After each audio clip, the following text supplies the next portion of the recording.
अस्सलाम वालेकुम नाज़रीन, आपकी खिदमत में बहुत दिनों बाद हाज़िर हैं। तो गुफ्तगू करने के लिए तो बहुत सारे इश्यूज़ हैं, रहे हैं, लेकिन अभी इस वक़्त जो मौज़ू है गुफ्तगू है, वो एक ऐसा मौज़ू जो गुज़िश्ता माह एक वाक़या हुआ था, उसी के ऊपर हम गुफ्तगू करेंगे आज, जिसपे पैमरा ने पाबंदी लगाई हुई है टीवी चैनल्स को गुफ्तगू करने के लिए, अदालत की तरफ से पाबंदी लगी है।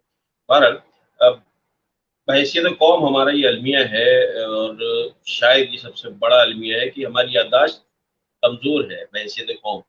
हम बहुत जल्दी बहुत बड़े-बड़े सानियात, बहुत बड़े-बड़े वाक़यात को भूल जाते हैं, और नॉर्मल रूटीन लाइफ़ हमारी स्टार्ट हो जाती है। थोड़ी देर के लिए हम शोर-शराबा करते हैं और उसके बाद हमारी एक नॉर्मल लाइफ़ स्टार्ट हो जाती है। और ग़ालिबन यही वजह है कि हमारे बहैसियत कौम हमारे मसाइल हल नहीं।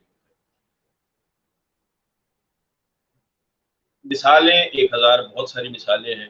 अभी रिसेंटली बल्दिया टाउन फैक्ट्री का फैसला आया। वो सानिया हुआ, उसमें 350 अफ़राद ज़िंदा जल गए, मर गए या मार दिए गए। हम भूल गए, किसी को याद नहीं था, फिर सज़ा हुई मगर मुहर्रिकात पे गौर नहीं हुआ। क्या किसी ने ये सोचा कि फैक्ट्री में ऐसी हंगामी सूरत-ए-हाल से निपटने के लिए कोई इमरजेंसी एग्ज़िट था या नहीं था? नहीं था। क्या उसके बाद दीगर जो फैक्ट्रीज़ हैं, उधर वहाँ पर ये लाज़िम किया गया कि किसी भी किस्म की हंगामी सूरत-ए-हाल में कोई इमरजेंसी एग्ज़िट मौजूद होना ज़रूरी है? ये तो बिल्डिंग बाय-लॉज़ होते हैं, लेकिन वो भी उसके ऊपर भी नहीं हुआ और आहिस्ता-आहिस्ता हम भूल गए। और आए रोज़ किसी न किसी फैक्ट्री में आग लगने की खबरें हमारे पास आती ही रहती हैं। अ, हमारे यहाँ दहशतगर्दी के खिलाफ जंग, उसमें हज़ारों लोग अपनी जान से गए।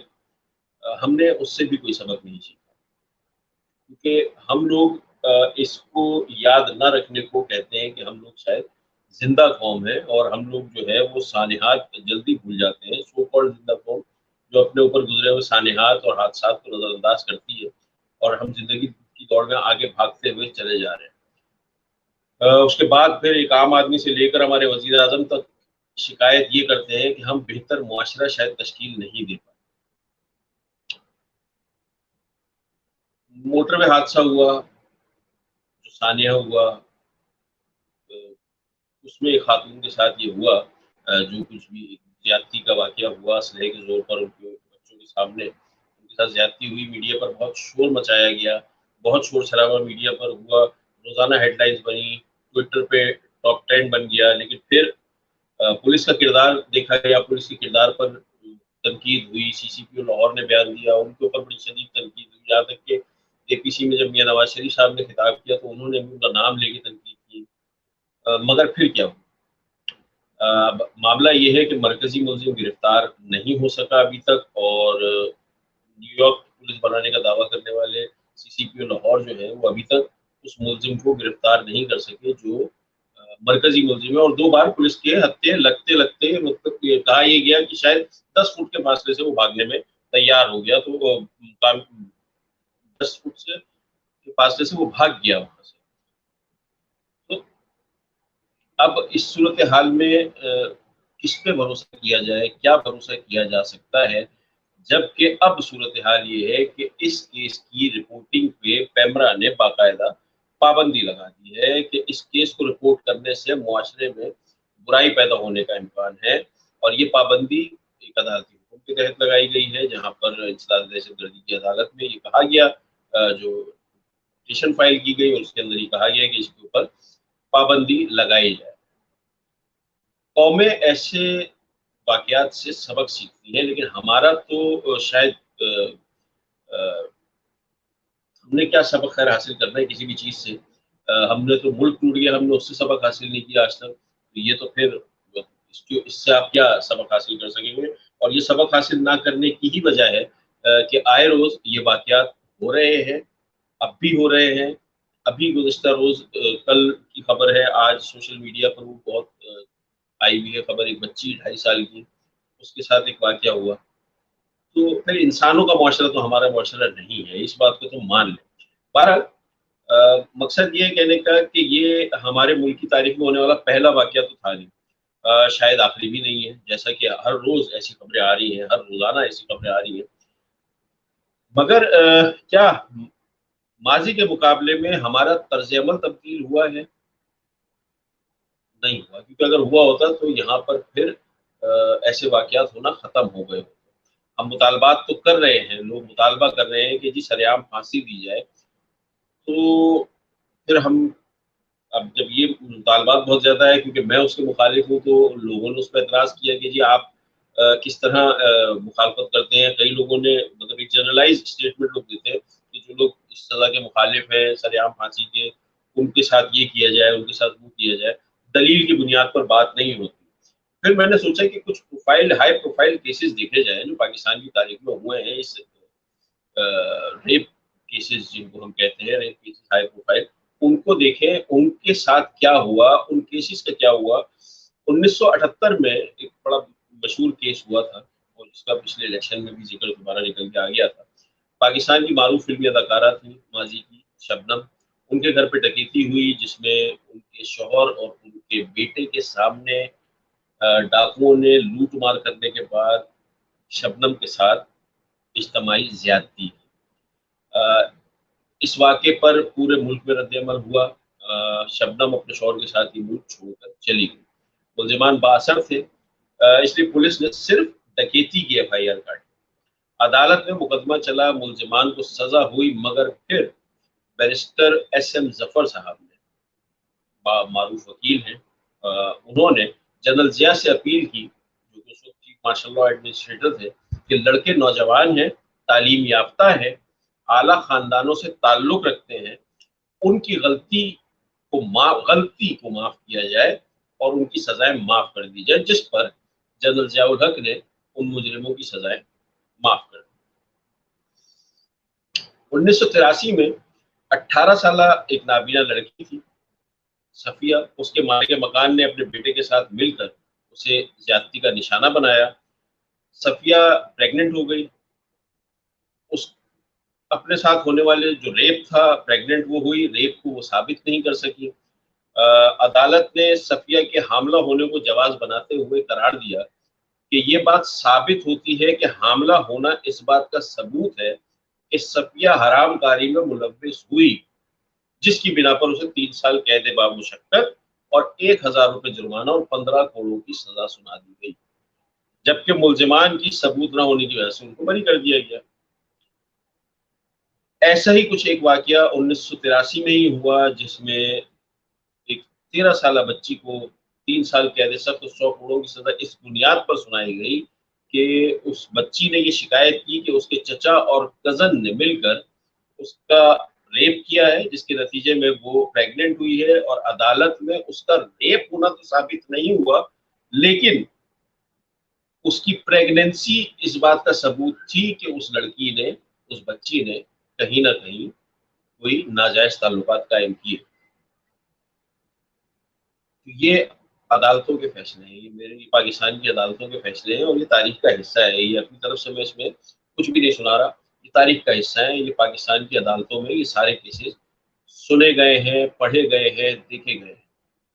1987 में कराची में एक अनदोनाक वाक़या पेश आया, जिसके बाद शहर भर में फसादात फैल गए। एक रिटायर्ड सरकारी मुलाजिम सैयद मासूम अली अपनी 2 जवान बेटियों के साथ एक शादी में शिरकत करके वापस आ रहे थे। रास्ते में उन्हें अगवा कर लिया गया। मासूम साहब को, बुजुर्ग थे, उनको गाड़ी से धक्का देकर गाड़ी से बाहर फेंक दिया गया और फायरिंग करके वहीं कत्ल कर दिया गया, जबकि दोनों लड़कियों को, सलमा और अस्मा नाम की दोनों लड़कियों को अगवाकार अपने साथ ले गए। 2 रोज़ बाद दोनों बहनों की लाशें पिपरी के इलाके में कब्रिस्तान से, पिपरी कराची के नवाही, कराची के साथ ही, अब तो बहुत करीब हो गया, उस ज़माने में दूर था। पुलिस के मुताबिक दोनों बहनों पर शदीद तशद्दुद हुआ था और उनके साथ इज्तमाही ज़्यादती की गई। इस वाक़ये के बाद शहर भर में कशीदगी हुई, खौफ व हिरास की फ़िज़ा बन गई और शहर जो ऑलरेडी लिसानी फसादात की ज़द में था, उसमें दोबारा से एक सूरत-ए-हाल जो है वो कशीदा हुई, हालात ख़राब हो गए। पुलिस ने कार्रवाई की, 2 मुल्ज़िमान गिरफ्तार हुए। ये दोनों मुल्ज़िमान पुलिस एहलकार थे। सब इंस्पेक्टर शौकत हयात और नवाज़ तनौली, इन पर मुकदमा चला और उन्हें सज़ाए मौत दी। मगर फिर इनकी सज़ा में तख़फ़ीफ़ करते हुए उन्हें उम्र कैद की सज़ा दे दी गई। अब वो कहाँ हैं? ज़िंदा हैं या मर चुके हैं? इस हवाले से उसका कोई फॉलोअप नहीं है कि उनकी जमानत हुई या नहीं हुई। 1991 में तहरीक पाकिस्तान के रहनुमा सरदार शौकत हयात की साहबजादी और मोहतरमा बेनज़ीर भुट्टो की करीबी दोस्त वीना हयात साहिबा के घर में उनको घर में घुसकर उनका गैंग रेप किया गया। बेनज़ीर भुट्टो ने इस वाक़े पर कौमी असेंबली में आवाज़ उठाई। एफआईआर दर्ज हुई और उसके मुताबिक 5 अफराद ने 12 घंटे तक असलहे के जोर पर वीना हयात को यरगमाल बनाए रखा और इज्तिमाई ज़्यादती का निशाना बनाया। वीना हयात के मुताबिक इस तमाम कार्रवाई का मास्टरमाइंड उस वक्त के मुशीर दाखिला इरफानुल्लाह मरवत थे, जो कि उस वक्त के सदर गुलाम रसा खान के दामाद। पुलिस वीना हयात की एफआईआर दर्ज करने के लिए तैयार नहीं थी, जिसके लिए चीफ ऑफ आर्मी स्टाफ उस वक्त के जनरल आसिफ नवाज को मुदाखलत करके एफआईआर का इंदराज करवाना पड़ा। उनको उसके अंदर इंटरफेयर करना पड़ा एफआईआर दर्ज करवाने। हुकूमत ने मामले की तहकीकात के लिए ट्रिब्यूनल कायम किया, जिसने अपनी रिपोर्ट में ये करार दिया कि वीना हयात की तरफ से गैंग रेप का इल्जाम गलत है। उनका रेप जरूर हुआ है, मगर वो गैंग रेप नहीं है। इरफानुल्लाह मरवत ने ट्रिब्यूनल ने इस मामले में इरफानुल्लाह मरवत को क्लीन चिट दे दी। और 2002 में बड़ा मशहूर वाकया मुजफ्फरगढ़ में जरगे के नतीजे में मुख्तारा माई को इज्तिमाई ज्यादती का निशाना बनाया गया, वो उसके बारे में सब लोगों को पता है। उसकी तफसीलात में जाए बगैर अदालत ने उनके मुल्जिमान को अदालत ने उन मुल्जिमान को सजा दी, सजाए मौत दी। हाई कोर्ट में अपील हुई और हाई कोर्ट ने 6 में से 5 अफराद को बरी कर दिया। मुख्तारा माई ने सुप्रीम कोर्ट में अपील की, जहां सुप्रीम कोर्ट ने लाहौर हाई कोर्ट के फैसले को बरकरार रखते हुए छठे मुल्जिम को भी बरी कर दिया। कहने का मकसद ये है कि वो चंद वाकयात हैं जिन्होंने मीडिया पर जगह बनाई, मगर किसी भी वाकये के मुजरिम को कैफरे किरदार तक पहुंचाया नहीं जा सका। मीडिया ने भी एक वक्त तक मामले को हाईलाइट किया। जिस जमाने की वाकयात उस वक्त इलेक्ट्रॉनिक मीडिया नहीं था, लेकिन अखबारात में बहुत अखबारी खबरों में बहुत ताकत थी। लेकिन उसको फॉलो अप नहीं हुआ इन खबरों का। तकरीबन तमाम ही केसेस में मुजरिमों को सजा नहीं मिली और वजह सबूतों में कमी और पुलिस की केसेस में अदम दिलचस्पी या फिर सियासी दबाव। जज्बाती होकर सरेआम फांसियों का मुतालबा करने से पहले एक नजर इस ट्रैक रिकॉर्ड पर डालें। अंदाजा हो जाएगा कि कवानीन मौजूद है। जरूरत इन कवानीन के निफाज के लिए मजबूत कुव्वत इरादी की। अगर कुव्वत इरादी मौजूद नहीं है, कवानीन हर तरह के मौजूद है, अगर इम्प्लीमेंटेशन नहीं है, तो फिर मैं माजरत चाहूंगा, आप इस किस्म के वाकयात या आप किसी भी किस्म के वाकयात नहीं रोक सकते। दीगर मुल्कों की मिसालें देके कि जी दीगर ममालिक में जराइम कम है, वहां पर कानून की हैसियत है, कानून की अहमियत है और कानून की इम्प्लीमेंटेशन मौजूद है। हमारे यहाँ बदकिस्मती से आज तक कानून, हर किस्म का कानून मौजूद है, लेकिन उसकी इम्प्लीमेंटेशन नहीं है। तो जरूरत पॉलिटिकल विल की है। सरेआम फांसी देने से ये मसाइल हल नहीं होते। इससे हम पहले भी इस हवाले से गुफ्तगू कर चुके हैं। ये तमाम वाकयात जो हुए हैं, ये इसी पाकिस्तान में हुए हैं। ये पुराने वाकयात हैं। ये वो वाकयात थे जो मैंने आपको जिक्र किया, जो हाई प्रोफाइल केसेस समझे जाते हैं। इससे कहीं ज्यादा वाकयात हमारे मुल्क में रोजाना की बुनियाद पर हो रहे हैं। उनको किस तरह रोका जाए, वो सिर्फ हुकूमत की जिम्मेदारी नहीं है, एक मुआशरे की भी जिम्मेदारी है। एक मुआशरे का हिस्सा होने की हैसियत से हमारी भी जिम्मेदारी है। हर शहरी की जिम्मेदारी है कि वो आस पास नजर रखे कि ये लोग कहीं आसमान से उतरते नहीं हैं या जमीन से बाहर नहीं निकलते। ये लोग हम में आप में ही जिंदा हैं और हम लोगों में और आप लोगों जैसे लोगों में ही उठते बैठते हैं। तो ऐसे लोगों की निशानदेही की जाए और कवानीन अगर बनाने हैं तो ऐसे लोगों के खिलाफ, जिनके खिलाफ पर्चे हुए हैं, उनका रिकॉर्ड निकलवा कर, उनको आइडेंटिफाई करके उनको उनका इलाज करवाया जाए या उनको अलग रखा जाए या जो भी तरीकेकार है उसको अपनाया जाए, तो वो ज्यादा बेहतर है, बजाय इसके कि आप नित नए शोशे छोड़े कि सरेआम फांसी दे दी जाए या किसी को नामर्द कर दिया जाए या ये कर दिया जाए। इस तरह के मामलात, इस तरह मुआशरे इस तरह सुधरते नहीं हैं। पाबंदियों से मुआशरे सुधरते नहीं हैं। इसके बाद हम अगला जो करेंगे वो पाबंदियों के हवाले से करेंगे, क्योंकि पाबंदियाँ हमारे यहाँ बहुत लगी हुई हैं, किसी ऐड पे, कभी किसी ड्रामे पे, कभी किसी प्रोग्राम पे, कभी किसी गुफ्तगू पे, कभी किसी इंसान पे। पाबंदियां, हम पाबंदिस्तान होते जा रहे हैं, तो उसके हवाले से भी हम बात करेंगे अगले प्रोग्राम में। आज के प्रोग्राम से इजाज़त दीजिए। इंशाल्लाह अब मुलाकात होती रहेगी।